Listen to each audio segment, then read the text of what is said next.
Pues mi licenciatura es en psicología clínica y también la maestría en psicología clínica. Y entonces me dedico, por ejemplo, aquí en el departamento de psicología a atender, ¿cómo se llama? Pacientes, también a dar cursos, talleres, y también en la CESECO, en la de Santa Bárbara, en la de Lomas, unas prácticas que es con la de intervención grupal en tópicos selectos. Ese es para el manejo de grupos con metodología popular participativa en diferentes tópicos, y también hay consulta. Okay. Bueno, si gusta como empezar a comentarnos un poquito cuáles serían como los formatos, si utiliza, si es que los utiliza o no. Yo sí tengo un formato porque, por ejemplo, para los posgrados de aquí de Contaduría y Administración, solicitan, ¿cómo se llama? Las evaluaciones psicológicas de sus alumnos. Y entonces, básicamente los datos son ¿por qué? Porque por muy superfluos que parezcan, por ejemplo, para los clínicos, desde cuestiones muy básicas como el nombre, tienen alguna resonancia en los sujetos, ¿me explico? Entonces, por eso es el nombre es destino. Y entonces no es lo mismo que te llames Juanito Pérez a que te llames Adolfo Hitler, ¿me explico? La carga que te puede traer es diferente por los significantes que tiene. Entonces preguntamos, por ejemplo, cuestiones desde su nombre para identificar más o menos, por ejemplo, su nombre. Hay nombres que luego ellos mismos no conocen. Y entonces es interesante que luego no conozcan sus propios nombres. Me llama, es un puntito así como que llama la atención. Su edad también, para ver más o menos en qué etapa se encuentra. Y también lo que se hace es que se ve una correspondencia también fisiológica. Por ejemplo, hay que ver si un sobrepeso de alguien que está muy, muy chico, o sea, que no está en una edad como que ya tenga cierto, a lo mejor es muy ansioso, o un muy, muy bajo peso. También sufre a lo mejor de algún tipo de trastorno. O sea, lo que haces es, en una entrevista, es extraer el mayor, la mayor de posibilidad de datos, así. Todo lo que puedas saber, pero entonces la cuestión es, si se presenta alineado, tiene que decir que venga peinado, en tiempo, en forma, se hace una cita, nos vemos tal día en tal momento. ¿Ok? Es si llega en ese tiempo, si llega en ese momento, cómo llega, si llega alineado, si no llega alineado, cómo es su actitud, si es una actitud cooperativa, si es hostil. Todo eso se va a tomar en cuenta. Luego, entonces, ¿qué tomamos? Tomamos de inicio el nombre, su edad, su ocupación, por ejemplo, es a qué se dedica, su nivel académico. ¿Por qué? Porque eso nos va diciendo más o menos como cómo es su entorno social también, nos va ayudando. Es, por ejemplo, si tiene, qué nivel de estudios tiene.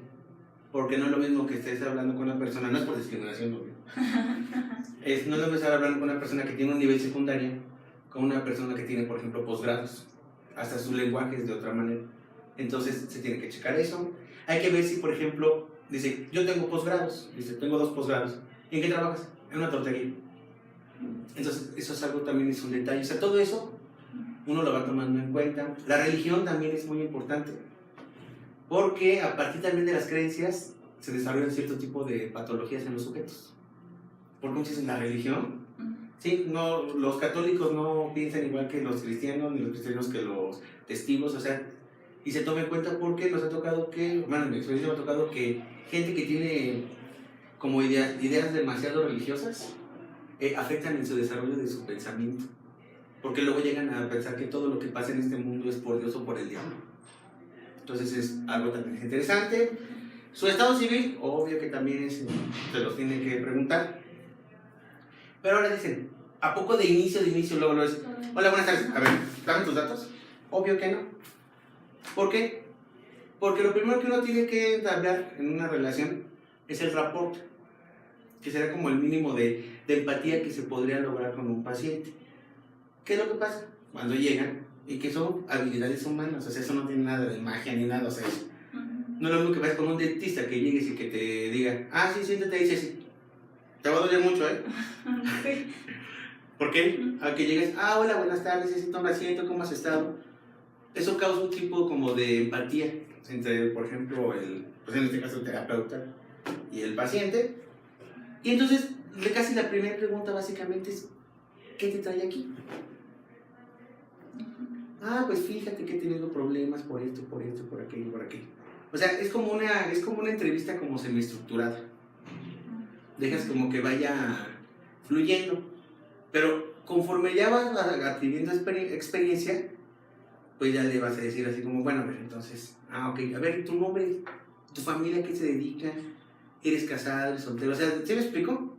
Vas como, ya no como basándote en el formato, pero sí en los puntos que son básicos de los formatos, que ya quedamos: nombre, estado civil, edad, ocupación, nivel, religión, todo eso se toma en cuenta, pero haz de cuenta que yo ya no lo tomo así como la estructura tal y cual, sino conforme va fluyendo.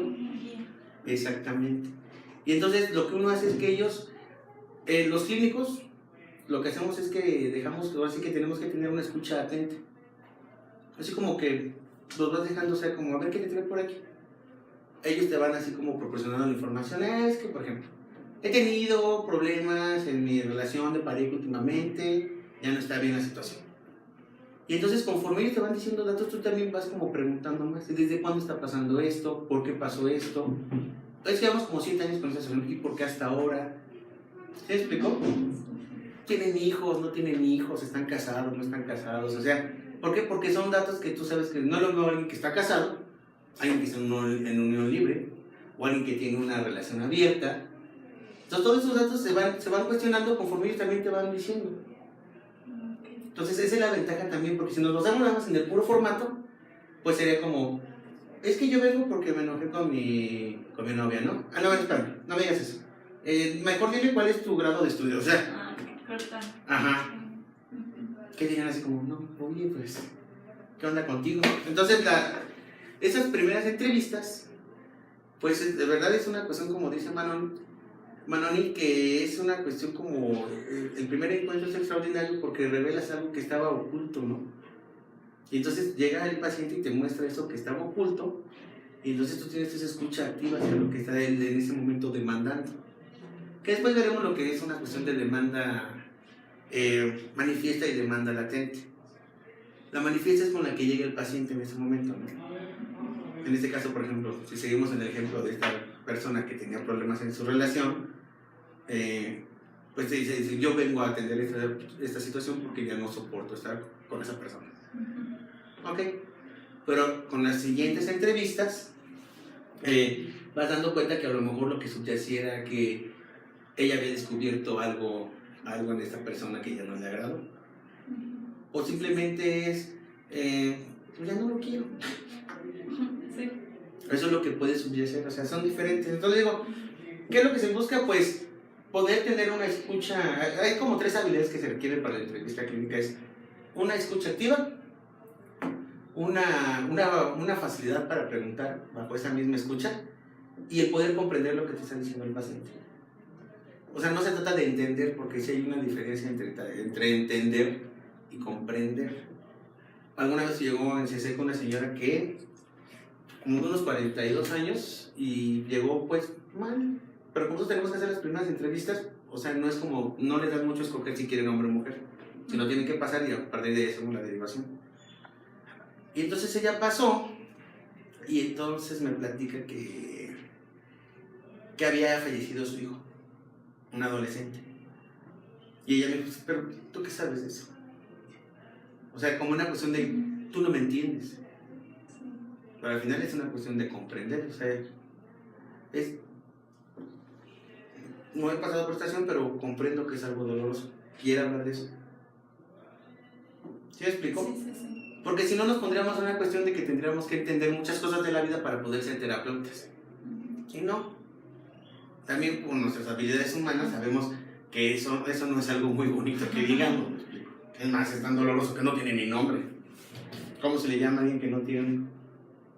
No. Imagínate qué tan doloroso es, porque pierde la lógica de la vida. Entonces, sí, entonces lo que hay que hacer es, la recomendación es esa, o sea, tenemos que saber cuáles son los puntos a identificar, porque realmente las entrevistas, los datos que nos arrojan, tienen justificación de ser, ¿me explico? O sea, por ejemplo, no les pregunto, oye, ¿tu signo zodiacal? Porque eso es algo que a mí, por ejemplo, no me interesa en absoluto. O sea, a mí no...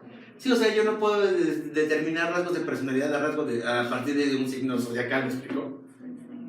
No tiene una base epistemológica, no me sirve de nada. Pero, por ejemplo, llega una vez un ingeniero de 42 años y bueno, a solicitar atención psicológica y te dice, es que tengo un problema con mi mamá, tengo algo que decirle pero no se lo puedo decir. Ah, ok.